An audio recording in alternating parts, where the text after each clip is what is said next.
पिऊन आमच्या शेतमालाचा भाव नाही ठरवता येतो. मी जेव्हा शेतकरी होईल ना तेव्हा माझ्या शेतमालाचा भाव ठरविण्यासाठी तुम्हाला माझ्या बांधावर जावं लागेल. तुम्हाला माझ्या बांधावर जावं लागेल. अहो साहेब, जेवढे लिटर तुमच्या मुलं दूध पितात ना तेवढ्या लिटर रानात घाम गाळून माझा शेतकरी बाप मोती पिकवतो.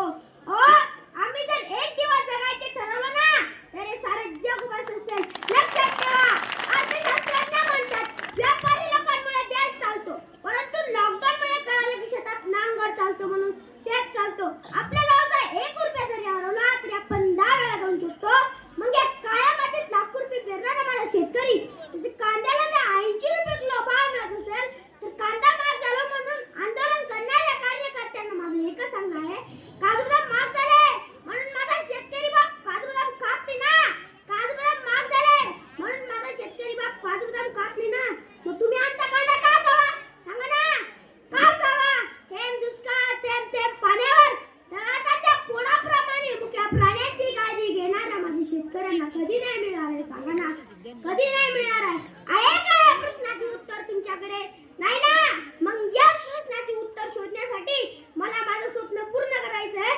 माझ्या बरोबरच्या शेतकऱ्यांना आर्थिक व मानसिक दृष्ट्या सक्षम करून द्यायचे.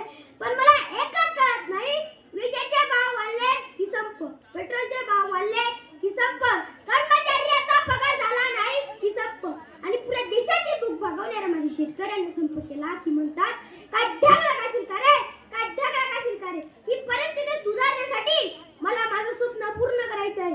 गांधीजी सांगून गेले होते, सत्यमेव जयते, परंतु इज्जत तर रोजच सत्य झालते. आज आपल्या देशाला जर वाचवायचं असेल तर शेतकरी वाचला पाहिजे. शेतकरी वाचला तर शेती वाचेल आणि महाराष्ट्र घडेल. कोणी काय म्हणो, मी मात्र शेतकरी होणार आणि माझे स्वप्न पूर्ण करणार. शेतकरी नवरा नको गवे असं म्हणणाऱ्या मुलींना मी एकच सांगितलं, शेतकरी नवरा नको गवे असं म्हणणाऱ्या मुलींना मी एकच सांगितलं, मुलींना वावरात पावर आहे, मुलींना वावरात पावर आहे. ज्या दिवशी बकरी पिजावर म्हणून ऑर्डर करायला लागेल ना त्या दिवशी या देशाला शेतकऱ्याची किंमत कळेल. खरंच सांगतो, तो दिवस नक्की येणार. शेवटी एकच सांगितलं, जो पाण्याने अंघोळ करतो तो फक्त पोशाख बदलू शकतो, जो पाण्याने अंघोळ करतो तो फक्त पोशाख बदलू शकतो, जो घामाने अंघोळ करतो तो इतिहास बदलू शकतो, जो घामाने अंघोळ करतो तो इतिहास बदलू शकतो. धन्यवाद.